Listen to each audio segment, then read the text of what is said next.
Let's see here.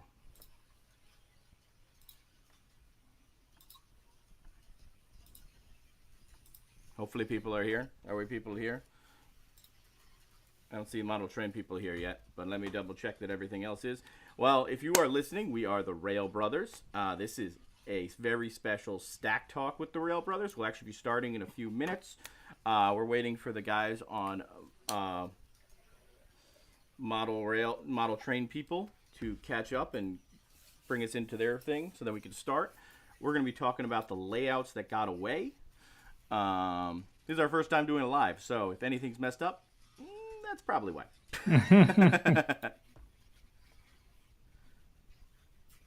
Let's see here. Here we go. Go live on Instagram. Let's go. Whoa. Let's do it. Cool. Okay, the live one. Brother! Woo! Okay. So, we are live now, I guess. Let's double. I'm going to load it up on YouTube and make sure everything's working properly. Looked like it was going. It's going? Yeah, I'm watching it on my screen. Okay, well, if that's the case, you keep the YouTube thing up and keep an eye on that, so then we can keep an eye on the comments on that one. Yeah. I'll keep an eye on the Instagram. Hey, guys, it looks like there's at least 12 people watching us on Instagram. We are waiting shortly for the model train people to join us back, because they are going to be doing it, and we're going to be talking about the layouts that got away, hypothetical layouts that we've worked on, and everything like that. If you guys don't know us, I'm Bill, the photo brother. And I'm Dan, the video brother. And we are the Railbrothers. And this is Stacktalk. And this the podcast where we talk about big trains, small trains, and everything in between. Are we actually starting, by the way? Is this the official start? Now. In fact, we should probably let's do that one more time, just so everybody gets it. Okay. All right, yeah, so I'm watching it on here. So, yeah, let's go. So, again, hi, I'm Bill, the photo brother. And I'm Dan, the video brother, and we are the Railbrothers, and you're listening to Stacktalk, the podcast where we talk about big trains, small trains, and everything in between. Today is a very special episode, right? This is our first live episode. This is our first streaming episode, and even more importantly, this is our first charity episode. We're part of a 24-hour train-a-thon. No, we're not exercising. No, we're not training. We are talking about trains. We are training. Well, we could. Oh, that probably clipped. Hang on. Ooh. Yeah, you clipped a little bit there. Clipped a little bit there. That's okay. It's because we're excited. But this is an association with the Model Rail people. A great bunch of people have an awesome Discord. Model train people. Oh, Model train people. They have a Discord server. They have a Discord server. They've had it for about a year now. It is a bunch of younger folks who are into model trains that have kind of started coming together, and now they actually have their own podcast as well, so you should go check out theirs. They are right now rebroadcasting our stream as well on their YouTube channel, so go check it out as well. And most importantly, we are doing this to the whole Train-A-Thon to help CHOP, the Children's Hospital of Philadelphia. You can go click that way. I can't get my things right. That way. You can click that QR code and donate directly to them. Or there's, I think, a link in the description, hopefully, if I set up everything right. Truthfully, CHOP is really important to me because I've been bringing my daughter there since she was born. My little one was born with a club foot, which, truthfully, of birth defects to have, literally the doctor said this is probably, if you're going to have one, this is the one. Like, it's a fairly easy fix, but it has meant since she was born 3 years ago, we have been frequently going to CHOP. Like, when she was just a little baby, we had to be going to CHOP every week to be getting new casts and everything like that. But the people there were amazing. They got us through it. They had to do a little surgery on her, and you want to make sure it's the best people in the world doing it for you when they're rolling away your 3 months old baby to get a surgery, even though it's just like a little snip that they had to do to her Achilles tendon. So luckily, hopefully she just doesn't have to fight any people from what is it? Not Ithaca. What's the one? Memphis? No, what's the place? Troy. She doesn't have to fight anybody from Troy. Oh, I was trying that to took make a joke that and took I me a failed. second. I thought you were like trying to talk about like other children's hospitals that she was gonna have to like No, fight no, off no, or no, no, no, something. no. I was trying to make an Achilles heel thing, and Okay. I failed at that. That But movie, that was a bad movie. The movie with you mean it's not Troy? Matt Damon, the Troy movie, not a good movie. Yeah. Oh Nah, well. but the Yeah, the Children's Hospital the of Iliad is pretty Philadelphia. good, right? Yeah, But that's yeah, pretty no, good. as I said, so we've been taking her there, and they've been great with her, getting that fixed. And now she, at 3 years old, you hardly know that you wouldn't know at all that she had some kind of any problem at all, and it was great. And we're almost done with her time there. She still has to wear like a brace at night to make sure her feet are in the right position, but they're doing great, and they've been great with us and her. And if we can help them out any way we can, I would love it. So if you can, donate over there to there, or click the link below. Hopefully, if that made that work right. But enough of Where that. are we at with the donations right now? I believe last I heard we're at like $200 so far. $200. Yeah. So I think we could do better than that. yeah. So this train-a-thon started at 6 p.m. tonight, and it goes, I believe, till 6 p.m. tomorrow. We'll be actually back on again at 10 a.m. tomorrow because you get Railbrothers on the 10s. Railbrothers on the Teds. Yeah, I stole that from the Weather Channel. Uh, we have that, and it'll be we'll be running our model railroads in that one instead of just talking at you. So let's see, is anybody actually talking to us? Apparently, we are quiet, so we need to boost ourselves up in some way, shape, or form. Yeah, I can bunch. Right, I can. let's see. Is this higher? Is this good? That sounds good to me. It sounds like we're clipping a little bit to me, but how does that sound to you guys? Does that sound to you on the streams out there? All right, is anybody with us on YouTube right now, or? Yeah, we got a nice little contingency on YouTube. On our YouTube, we got a handful of folks. Cool. See some friendly faces over there, which is great. Hey guys. People on Instagram, at least one person. So how you guys doing? All right. So what are we going to talk about today? So we're talking about the layout that got away.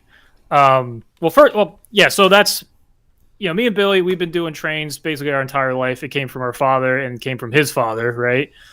So by being into trains, we've been into big trains and into small trains, so model trains, and we've had many different iterations, dreams, fantasies of different layouts. And we've only built a handful, right, between the two of us, but we've dreamt up and started drawing up a bunch more than that. So we're going to talk about that layout that got away, the one that you thought was really cool, you never ended up making and never ended up completing, which I think is an important part of the hobby, right? Maybe we don't talk about that much, but I think it's an important part. Obviously, building a layout is super cool, but designing a layout, I think, is also a really great process. I am an architect, so designing is kind of what I'm into. The building part is also neat, but it's the designing part that I get a lot of enjoyment out of. So plenty of people, that's the hobby, is designing layouts. It might not be like actually making the layouts.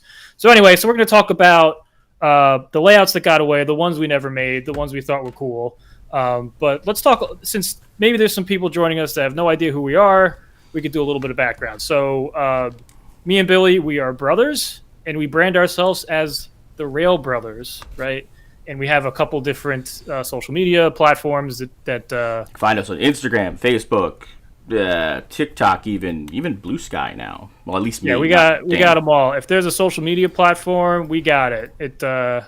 Hey Billy, could I share my screen? Sure. For a second? There you go. Boom. Shared. Yeah. So, yeah, here's our Instagram presence. Look at that. You can see we do a lot of railfan videos. We really like steam engines. There's a lot of steam engines, but we've also gotten more into model railroads recently. Not recently. Yeah. Well, we've been into model railroads like our whole lives, basically. But it's been, we didn't really put it on Instagram or Facebook or any of those until recently. So, but I did join a model railroad club, which helps me with content, always. But also because they have a really nice layout. Shout out to the Burlington County Model Railroad Club. Hey. Because otherwise, my layout is basically just plywood at this point. But speaking of that, we can go into our layouts now if you want. Yeah, well, I just want to kind of... So, you probably have never seen us before, but there's a very good chance you've seen our content before. If you're at all interested in steam trains, some of them have reached a pretty wide audience, a bigger audience than I would ever think. So people around the world have reached out to us and have been contacting us about sharing their images and getting together with people like in Germany, in Korea. So it's a pretty cool thing that we've been able to do. So even though you might not know us, you've probably seen our content out there somewhere, which is pretty neat. And we really enjoy it. And we love making some nice train content. Anyway, yeah, so let's get into the actual meat of this, the layouts that got away. So, first of all, if you want to kind of get the idea, our current layouts, mine is a around the room layout in my attic, based roughly on the Bordentown, the Bordentown branch of the Pennsylvania Railroad in roughly around 1929 to 1940. I like steam engines. So, but that's basically what you need to know now for this podcast right now. As I said, you'll find out more about that tomorrow. What are you working on, Danny? My actual layout is I call it the East Coast Corridor, which is an N scale layout. It's it's in two pieces. It's not terribly large. It's about 11 by 4.5 or so. And some of the folks that are listening on know that number perhaps better than I do because they helped me and Billy, and also my friend Rob helped put that thing together. And that's been coming together pretty well. It's a kind of a no-licks layout, which is a helix, but it's like the whole thing's a helix. So it's a triple-decker layout.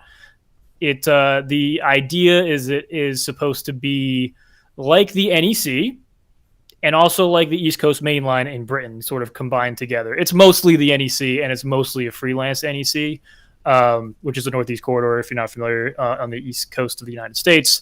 But it also has some British flavors, and so I can run some British trains sometimes when I want to. And it's freelance, so I can run whatever I want to. I have a particular interest in passenger trains, and... My mind is ablaze. Do I live?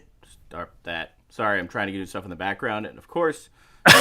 Whose mind is ablaze? I don't know. It's an ad from YouTube.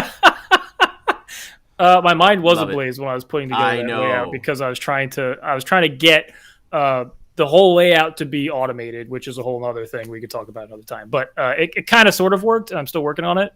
It's mostly a plywood and Pacific at this point, but it is operational. And I think it's a spaghetti and Western. Spaghetti, yeah, it's my Spaghetti spaghetti Western layout. I really should have all Spanish trains, since that's where all the spaghetti Western movies were filmed. Right? It wasn't Italy, right? It was Spain, which... You know more about that than I do at this point. So Well, maybe I'm wrong. I bet you my buddy Rob would be able to... Let me see if he knows. I assume I'm not sharing anymore. Is that right? Yeah, you're not. Okay, good. We do have a question from Rob, which is, Oh, really? Yeah. How do most enthusiasts calculate slope? There's a rule of thumb that helps determine the size of the layout and the linear square footage of track. So slope, we do it a lot the same way that us architects and engineers do it, where it's a percent slope, and we'll just have to do the rise over run. And it... Oh, Rob said nope. I wonder if that means that they were actually filmed in Italy, the spaghetti westerns. Maybe. Am I louder now? I feel like I'm clippy. Yeah, it sounds a little clippy, but I don't know. But I don't know. People seem to like that. People want the clippy? I don't Okay, know. all right. Should I clip? No, I I don't say. They're just telling me on mine. They're just telling I wonder me. how many people know clippy. I don't know. But, let's go on. Usually, a model railroad, getting back to the slope point, a model railroad can usually get about twice as much slope as a real railroad. So real railroads under 2% slope is what they're going for. Really, if they can get under 1.5%, that's what they're going for. So like the most grueling mainline grades out there are probably like a 1.5%. It's you funny. Can get I've away. actually heard in model railroading is that really, especially as you get more model railroading and less like model, like more like less toy train and more model railroading. Yeah, it's really just the same thing. It's like you're aiming for the same thing. Like in theory, you can go over a 4% grade like at the Saluda grade, but you don't want to. Yeah, but Yeah, I guess that's true. But I think you could use most layouts can get away with a 3% grade. Like I'm pretty sure the Garden State Central they had a 3% grade in the back there, right? Yeah, and I don't like at the Burlington County I'm at right now. There's definitely like something like a 4, but it's a pain. Like I can tell you, like there are people that have to put on pushers to get up that hill. Yeah. So like it's just like a real railroad that way. Like it, it's not like it's the only thing that we have that they don't probably is traction tires. Yeah, so I feel like an O gauge layout you could just they all have like these days they all have traction tires. You could just have a 5% grade, which is crazy. And then obviously it depends on what you're modeling, right? If you're modeling passenger trains or high speed trains, typically those can in the real life they can get a higher percent slope, so you can probably get away with that. Mm-hmm.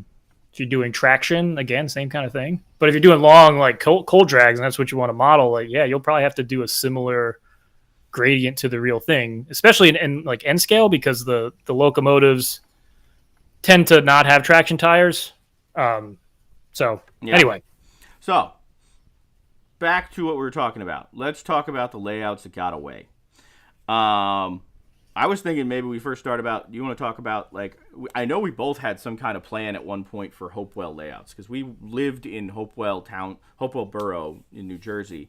I don't know, Danny, if you want to bring up a photo of the station and stuff like that. Yeah. There's a beautiful Victorian station right across the street from our house.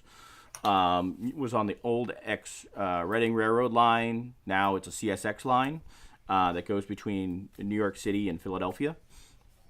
Let's see here. Are you good to bring yours up now?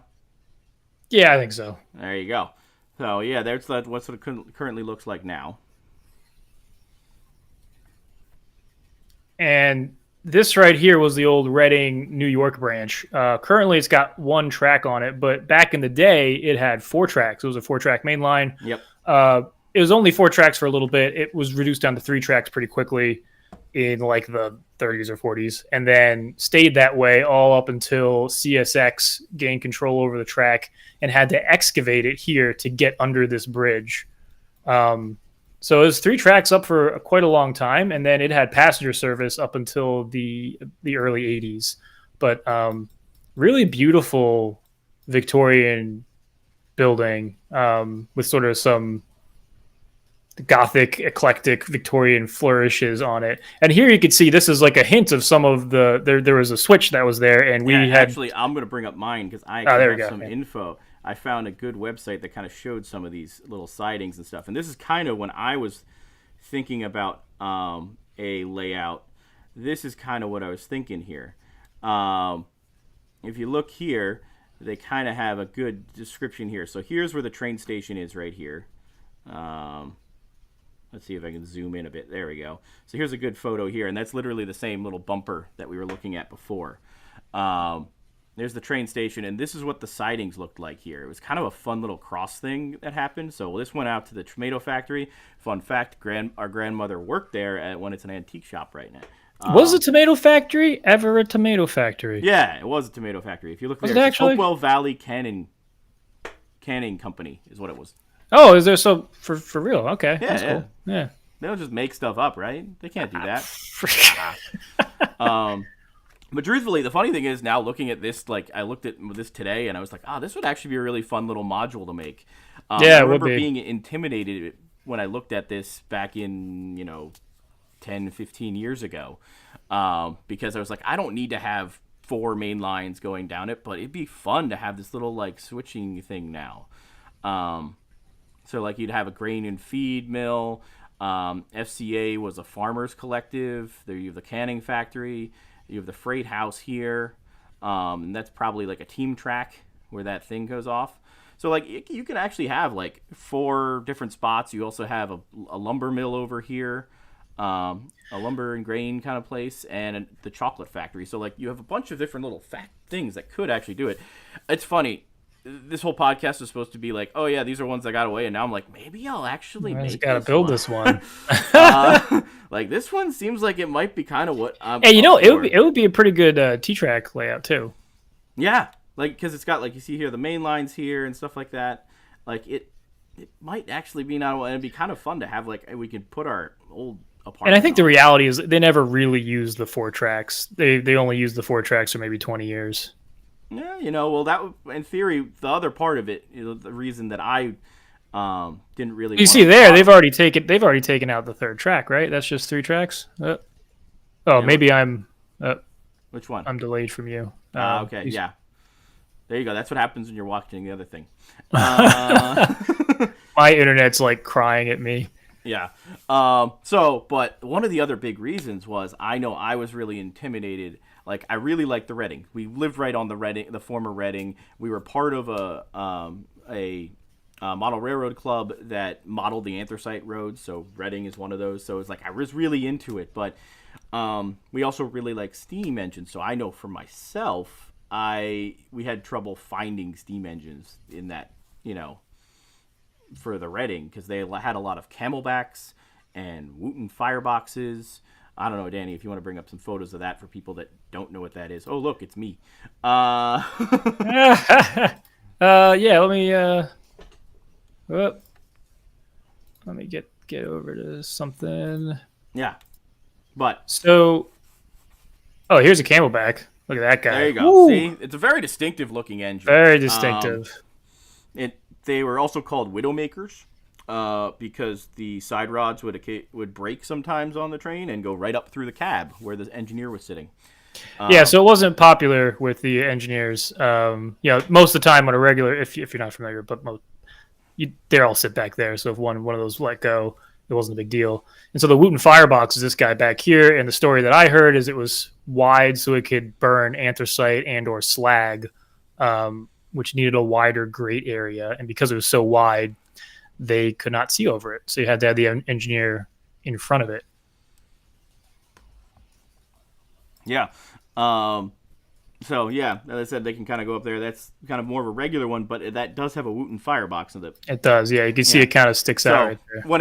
When railroads started enlarging their lines, they made it so, like, hey, bridge clearances were wider for bigger freight cars, but then they could put it in the back of the engine again.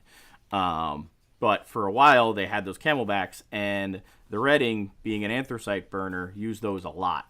And they really didn't switch over until I think they were made illegal in the 1920s. And even then, they survived.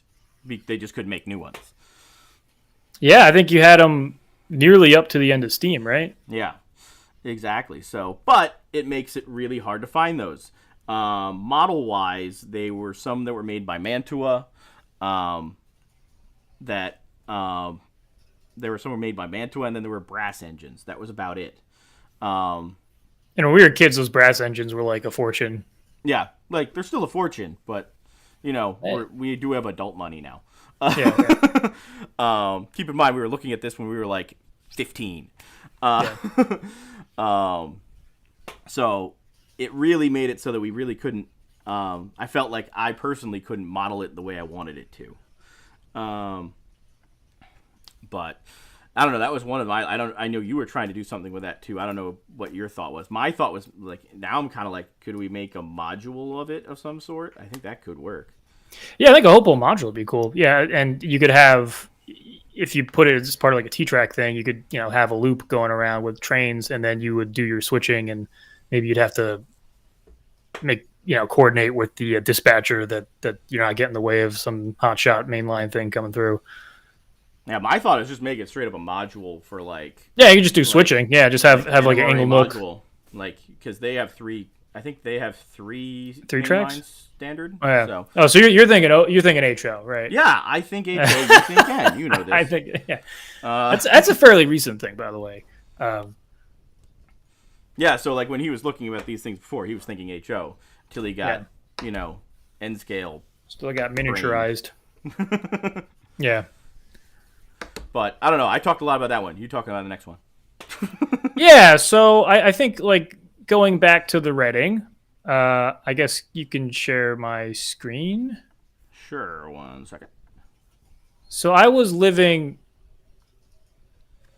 in college. In college I had an apartment in Philadelphia, and I still wanted to try to build a model railroad in some capacity. For some reason, I never thought about N. I don't know why. This was, like 10 years ago at this point. So maybe Kato it wasn't as prevalent, and there's still that kind of lingering reliability issues that some people thought about and was kind of persistent in the model railroad community. I think we can all say right now that because of some of the great N-scale manufacturers we got right now, that the reliability is much, much better. So anyway, I was considering HO. I had a very limited amount of space. Let me see if I can pull up the... And so I was kind of looking for places. I could give you my criteria. I was looking for... I was always interested in passenger trains. I was interested in steam trains. I love architecture. I'm an architect, so I was interested in interesting architecture. And because I had basically a closet to work with. It was a nice closet. It had 2 doors on it. We lived in this really nice old apartment. It had a billion closets, and it had 2 glass doors on it that opened out.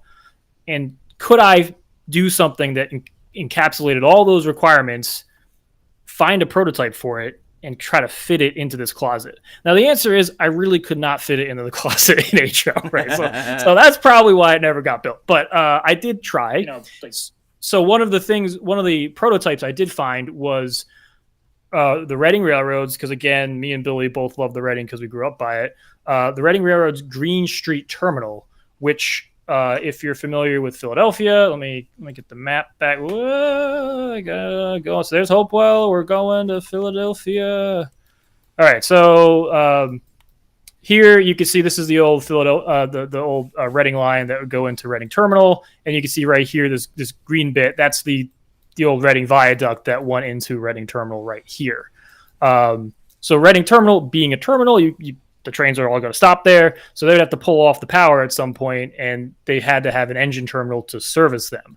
So that engine terminal was right here, right now, where basically they made the new.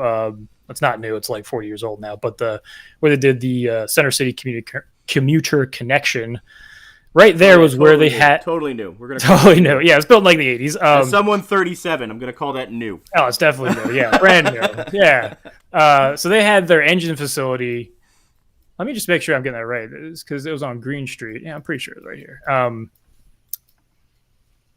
There's Green Street. Yeah, so it was right here, and it was in an extremely tight-knit neighborhood, so there were even more row houses than you see here. A lot of them got demolished at some point, and probably when they were constructing this bit. So that meant it had a lot of the same parameters I was working with, and a lot of the same way that the people like looking at the like marine terminal layouts because they're so compact. This is a similar thing. This is like a super compact engine terminal. So I was able to find some of the history about it. I got really involved in the history. So just giving you an idea of what the track plan. Oh, this image is like potato quality.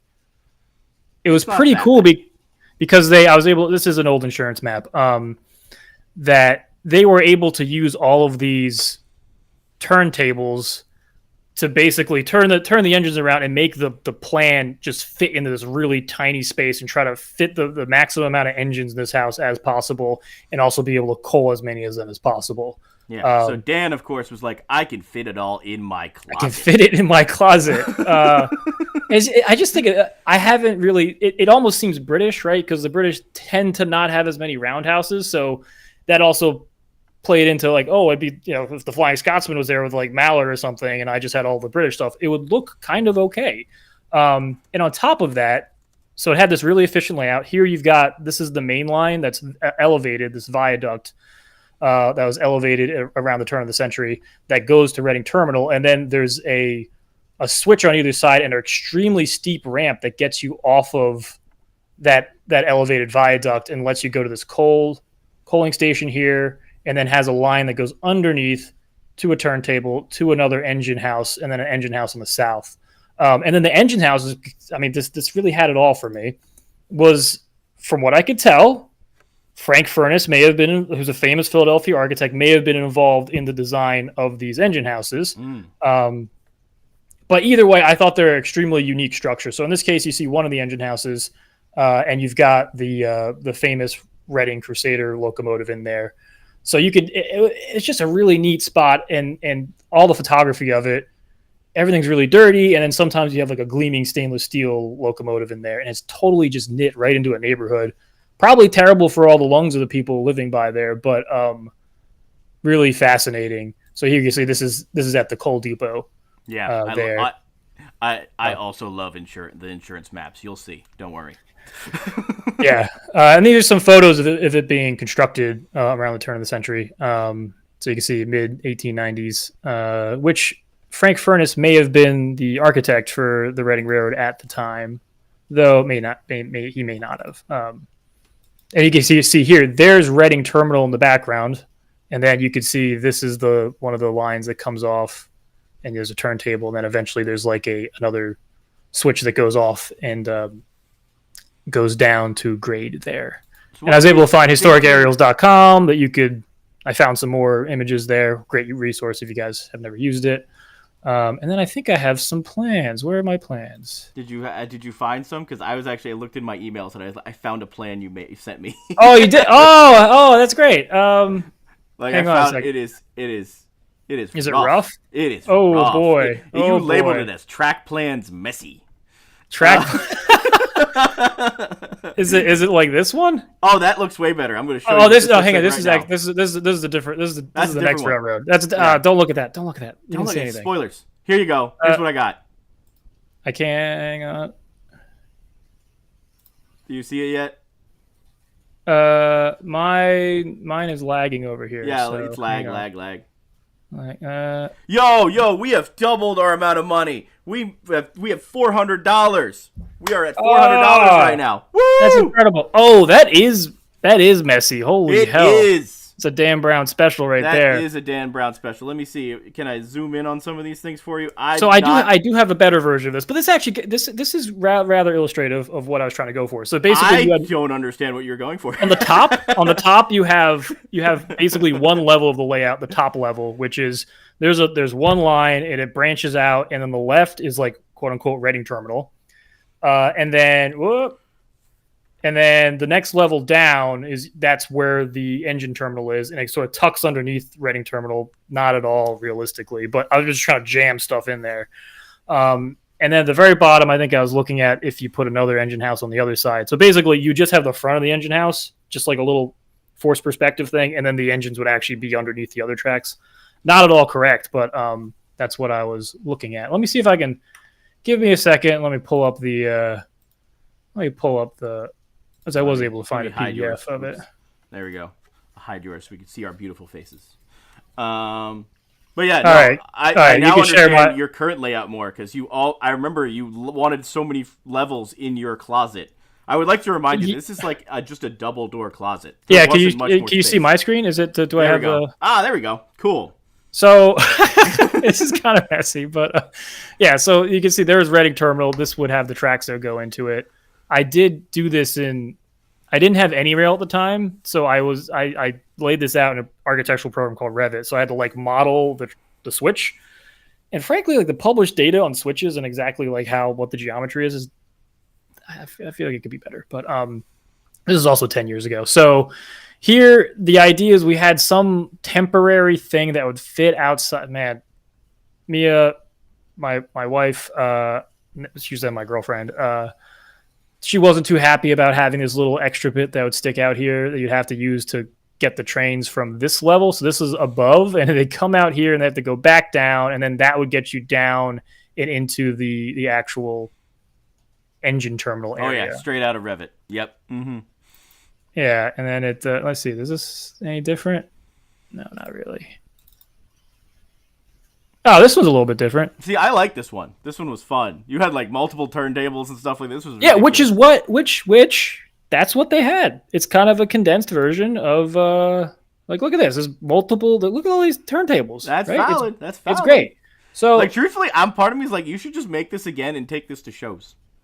I mean, that would be great if I had unlimited time and I was extremely efficient. We call it a Y, Rob. A Y. This is the trains. It's not just a 3-point turn. It's a Y. I think Rob. So I think Rob knows. He probably knows. He knows. I know that he just said 3-point turn. I know he's seen all the comments on our Instagram on that live video. Yeah, so I guess I have the lengths here. I was trying to make this an ingle nook for passenger trains, and then you'd pull them out here, and you'd be switching them or something. Yeah, I do remember that. Yes. And then you could pull out the engine here. This would go down to this one, and then you'd spin it around, and you could put it underneath here. So it would have been pretty cool. Rather aspirational. I think the furthest I got with this was to test the gradient here to see if the engines I had you did in mind. Build something. You had like a bunch of I did foam build something for it. Yeah, I don't have any photos of it, or at least I couldn't find any.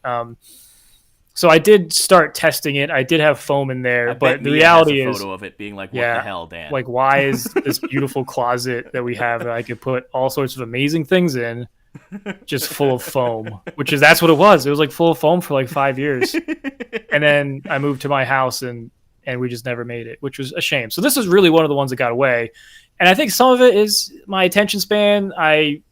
This was interesting to me, but my wife, I was trying to kind of cater to her and be like, oh, this is something that like we could both be interested in. And she she's not really going to care. She doesn't care about the Reading Railroad. But so then I tried to look. Well, I guess it was kind of serendipitous. Is it all right if I go to the next one? Sure. Actually, no. Give me a second. I'll just do a short thing into mine because I feel like this kind of leads into it. You mentioned Inglenooks, and that was kind of my spot.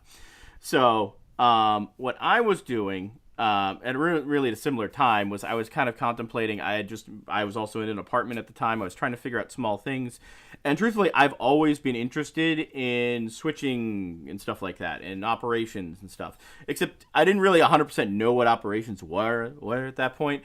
And I found a bunch of those videos or websites online about Inglenook sidings and the Time Saver, and these are little basically games you can play with your trains, basically. Yeah, I like those puzzle games. Yeah, they're little puzzle games and stuff like that. Let me bring one up real quick. So here, if you see here, this is this is still the website I remember reading 20 years ago, being like, oh, this is cool. So it's a little thing where like, okay, you can make a little switching game out of having this. So you have 5 cars on this siding. You could fit 5 cars on this siding. You fit 3 on here and 3 on here. And are you sharing your? Oh, there we go. Okay, I am. Yeah, I get it. Right. And over here you can have 3 cars plus the engine over this side. And you would randomly have like cards or dice or something that would say, hey, you need to make up a train of these 5 cars here, and you don't have much length of it.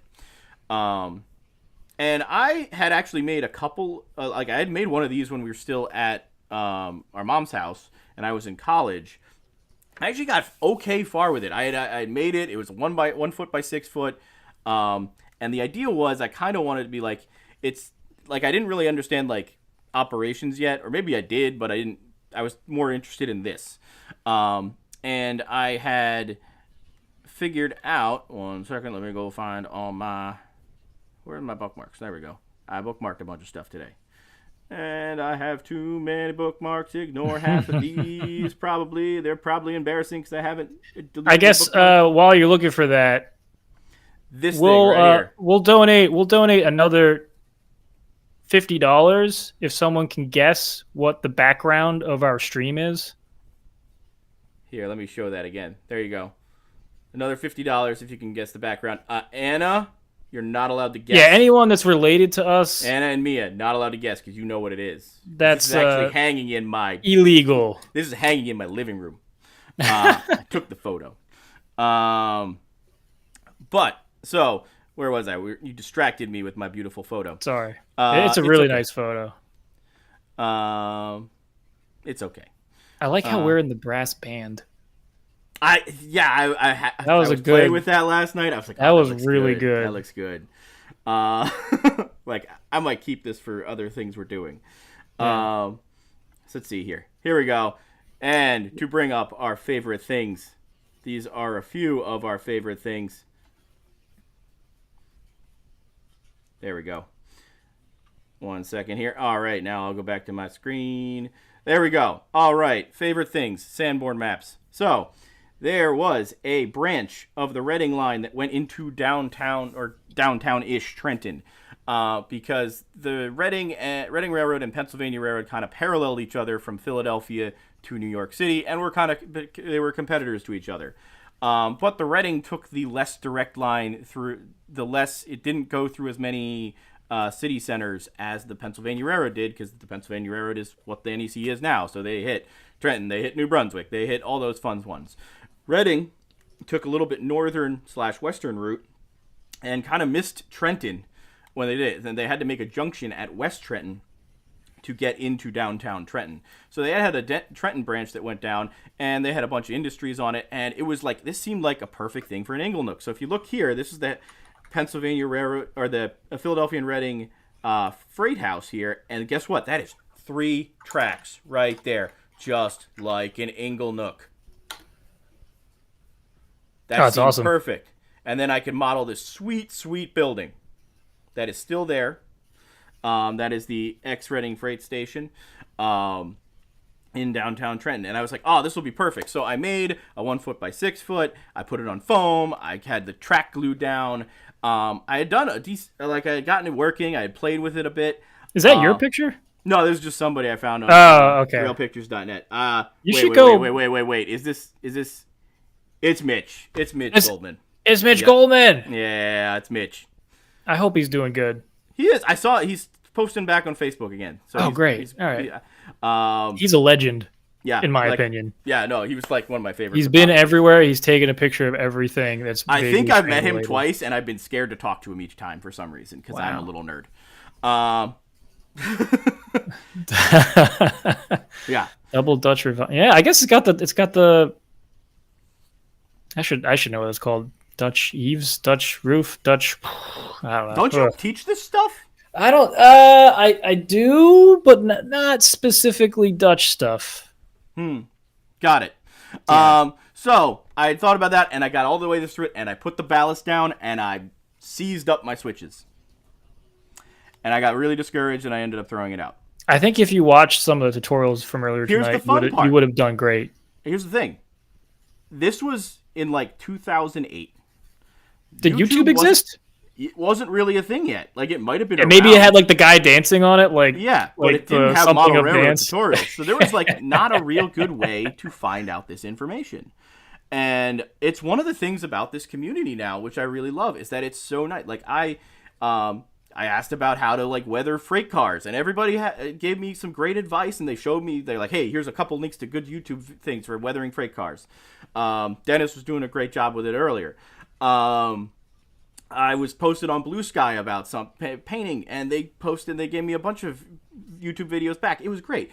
This is having this community now makes this so much better, because a lot of times you're like, even though we were in a model railroad club, we were like 45 minutes away from them. So it was like I was working on something, and I didn't have time to go back and like ask me like, what did I fuck up?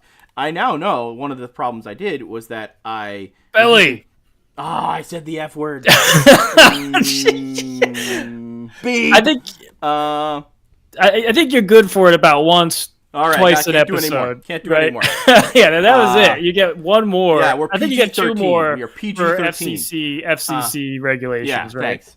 All right, I need to use that one more very carefully. I'm from New Jersey, guys. Come on. Okay. But where was I? Oh yeah, the effing switches. But I would have been able, like, if nowadays I would have been able to find that information about it, and it was basically the Pico switches I was using have a spring in them, so it was like it's spring loaded and it goes click click click click click, and I also put on them a Caboose Industries ground throw. Now I know from finding this out like 10 years late, like 15 years later, I guess, that I was supposed to cut the spring and make that work. And that would have solved my whole problem. Oh. But I didn't know that until about a year ago. Oh dang! It's really frustrating. That's like, a shame because you got worked. pretty far with that. Like you painted the whole thing. It looked exactly. pretty nice. But then the ballast froze it, and it was like, all right, I can't figure out. And that could be to someone just starting out. That could be and like also obstacle. I could have gotten it better just by putting water back on it and unfreezing it. And letting the thing or like isopropyl, right? Isopropyl alcohol. Yeah, right? like whatever. Like there were multiple ways of fixing this, and there wasn't an easy way of other than trying to Google on forums, which weren't very helpful at the time. All right, well, it's 10:43 on my computer. Okay, so you can go on to your next one. Did anyone guess the background? I didn't get anyone guessing the background. No, I don't see anybody on this feed. Let's go look at the other feed, which I have been sadly... And does anyone notice? Anyone notice my little... I got a little train going here on my left. I've got Godzilla. I've got that Godzilla. I've got another Godzilla. Let's see. And I have a little Japanese train here. Let me get this guy going a little faster. Let's see. All we have is the... Yep. We have Anna complaining that she cannot guess because it's in her house. Well, she could be the judge to make sure that someone guys, gets it. Anyone think you know what this is? Call it out before the end. We'll see. So why don't we go on to your next layout then? Because we talked about mine. We talked a little bit about your train is seen, Danny. Your train is seen. Good. I love it. It's the Yamanote line. It's a Kato Yamanote line model. By the way, completely. Have you seen the Kato social media stuff? It's great right now. Yeah, they're pretty unhinged now. I love it. Yeah, it's pretty good. I say this because of I don't know if any of you seen it. They're using a lot of like Godzilla stuff, and this is one of the reasons Danny got into N scale. Because Godzilla, right? Obviously Japanese, right? So Japanese trains, Kato's Japanese, Godzilla, and also Gunpla. Is anyone like Gundams, like Gundam Wing? One of the major scales for Gunpla is 1 to 144.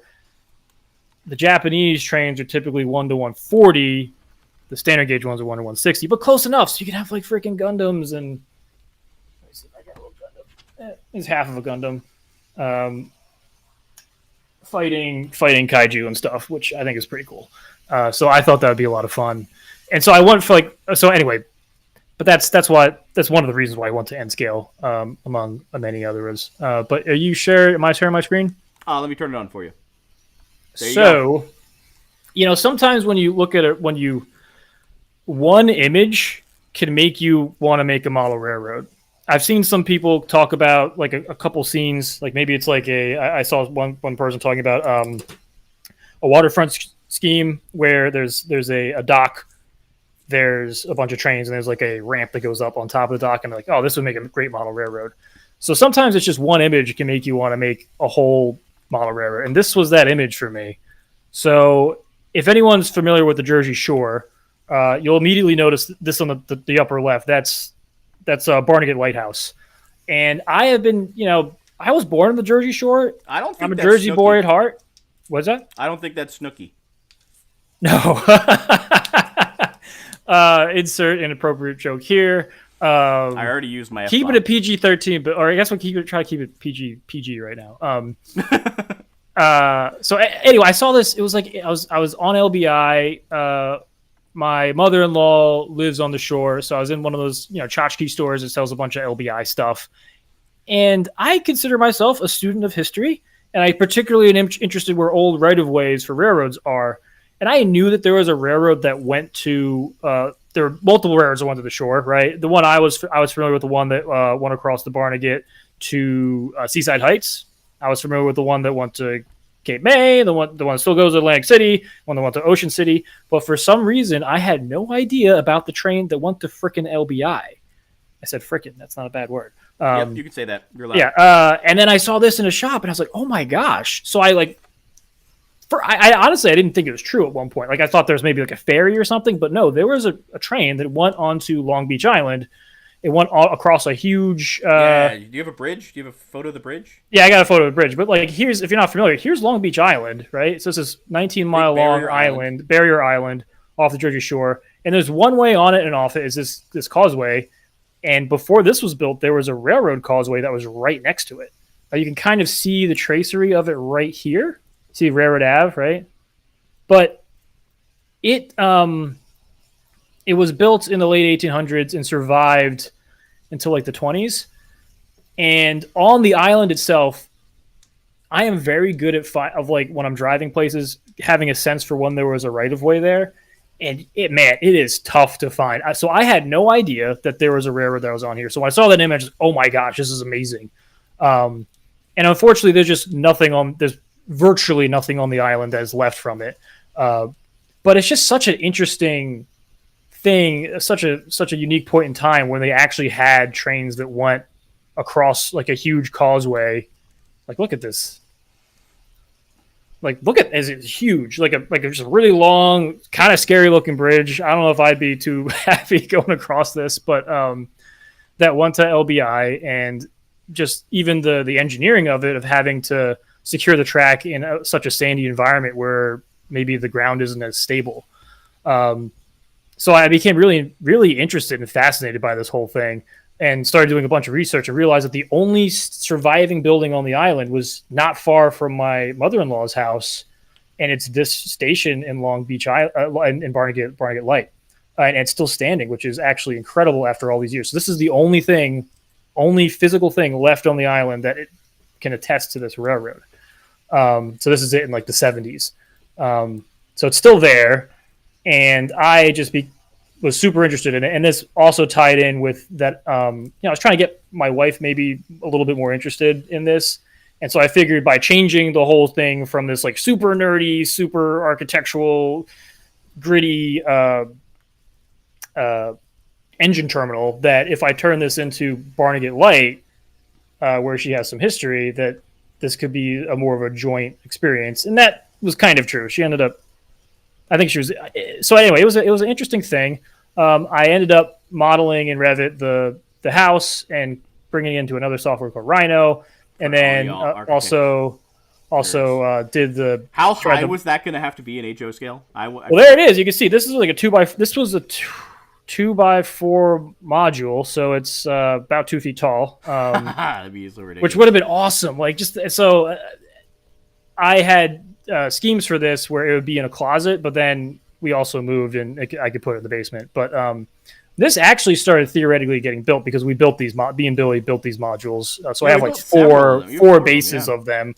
I ended up I did start 3D printing the building, which kind of went okay. Kind of worked. You almost killed your whole family. But, almost, yeah. By the way, resin printing, the poisonous aspect of it is no joke. So you need to ventilate. Now you know. I need to reprint it, but it had some issues. But it mostly kind of worked. And it was great because you could see I was able to get the detail in the little clapboards here, which was cool. So anyway, that was the other one that sort of got away, and it had a couple different flavors. Where's your track plan that you had with all the modules? There you go. That's the one. Yeah, well, so I couldn't find the one with all the modules because I know I drew it, but I just couldn't find it. So anyway, this was in that same apartment that we were living in. I don't know how I was gonna like put this away in this closet. I was like, oh yeah, it'll fit in the closet. Like this could fit underneath, and that could fit underneath. I don't know. So I had this like whole thing where you'd have an Inglenook for Beach Haven on the right, which is the southern end of the island. You had a Y in the middle where Surf City is, that's what actually existed, is that there was the causeway and it had a Y that some of the trains would go north, some of the trains would go south. And then Barnegat City, where you'd have the lighthouse and the station. And then I had the bridge, I had Manahawkin, which is on the mainland. And then I guess I had a loop and a little engine terminal in Tuckerton. So it had a lot of interesting history where it was the Manahawkin and Long Beach Island Transportation Company, and then that became the Tuckerton Railroad, and the Pennsylvania Railroad was always involved. So you would get Pennsylvania Railroad specials from Philadelphia, New York every summer that would go onto the island. But because of the causeway, you could only get a small engine on it. So 1223 at Strasburg actually was on LBI, which is really cool. So it was one of the engines that made it out there. And they would even set up temporary block signaling every summer to make the whole thing work. They made temporary block signaling? Yeah, and they couldn't. They did that for LBI, but they couldn't even put the block signals on your branch in Bordentown there. So, Well, they the did. They eventually Pennsylvania did. They just had to Railroad be- works in mysterious They ways. just had to be like 15 people that died before. It's the standard railroad. It's about 15 people dead before you install the signals. You know, Yeah, that's standard. exactly. Yeah, this is going about right. standard for 1900. You know. So I did eventually make a scheme of this that was on standard 2x4 modules that was supposed to be a Fremo layout, and that was the latest version that I had. I never ended up. I couldn't find the drawing for it, so it's a bummer. But it was something like this. I think I used AnyRail for it, but it would have been really cool, and I might still do it just because.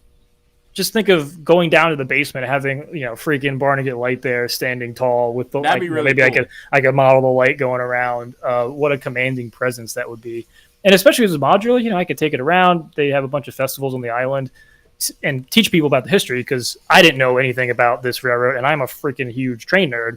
So I'm sure a bunch of other people that have an interest in railroads maybe never knew that a train went onto the island, but it did for at least a time. Cool. So yeah, so that was the Long Beach Island, Manahawkin and Long Beach Island Transportation Company Railroad. Nice. You can take it back. All right. Well, I will take it back because I think the last one that was your kind of last one for. That was your last one for your layouts that got away, correct? Yeah, I don't think the last one I have is I don't have any drawings for it. It's always just sort of an idea. Maybe it's a future layout. That's the Schuylkill layout. Oh yeah. Oh, that's a cool one. We Yeah, should it'd be talk really about that cool. on a different one because that's going to be a future one. That'd be cool. Future, not the But one that I got had away. one other one that kind of got away, and it was a short one, but I thought it was kind of a cool idea. We are at $500. Whoa! I think that means I get the train. Oh, and we have someone called it out. It is the John Bull. Woo! Hell yeah! All right, Ian Wells. Woo! Ian. Yeah, he called it. Oh dang! Yeah. Good job. All right. I'm gonna go on the thing, do the thing with the stuff. So yeah, now it'll be what? What'd you say we were donating? $50? $50. All right, so it'll be $550 now. Cool. But so my last one, as we're wrapping up, I got 5 more minutes left, I guess. Who's up next? I think Eddie's up next. Is that right? So my quick one was it's actually kind of similar to what I was going to do now. It was around the wall layout like I have currently behind me, but it was based on like I wanted it to be kind of interesting thing. It was kind of more conceptual instead of it was like going to have a city on one side and another city on another, and it was going to be like Chicago on one end and San Francisco on another, or something like that. It's going to be vague. Didn't have to be anything, but the idea was to have it so the connecting pieces in between, which have to be thin parts on my thing, on my here. Let me see if I could find a photo I could bring up of something. Don't worry about it. We don't have time. But basically, if you think about it, I have 2 sloping walls right here. This is actually a slope, a really heavy slope on my roof. So I have these ones as thicker pieces on each end, and then thin ones on each one on the sides that connect them. Those sides were going to be like the canyons on the California Zephyr, because me and my wife, we took the California Zephyr on our honeymoon across the country, and there was just some beautiful scenery there and everything like that. Let me see if I can just maybe bring some of those up. Let me see. Do I actually have any of those? Let's see here.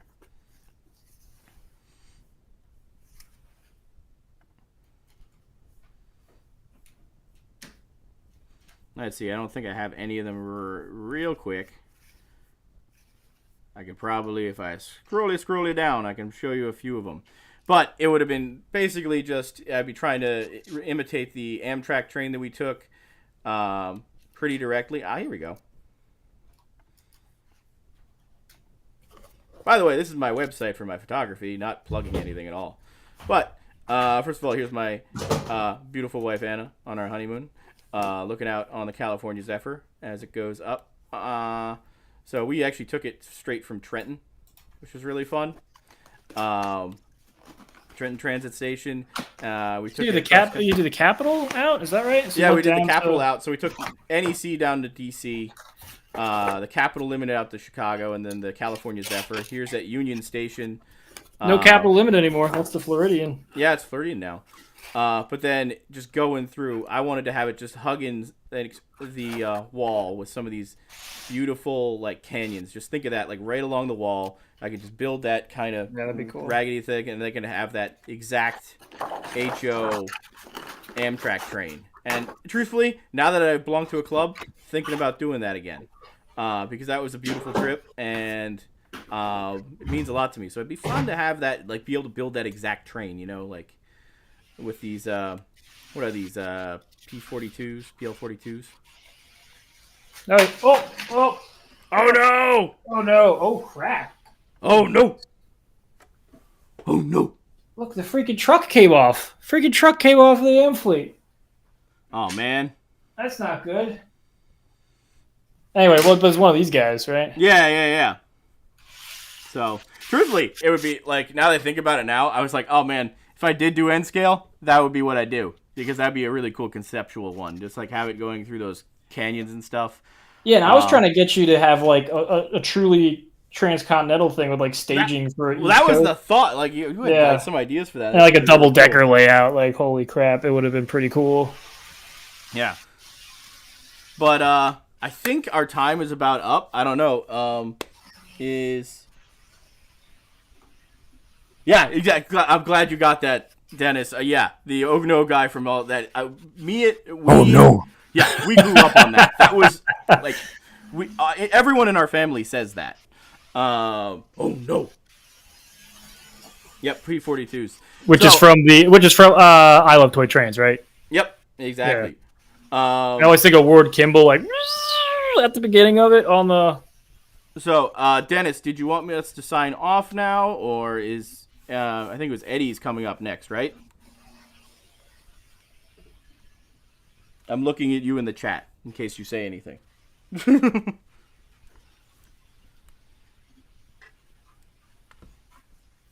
But otherwise, we can still vamp.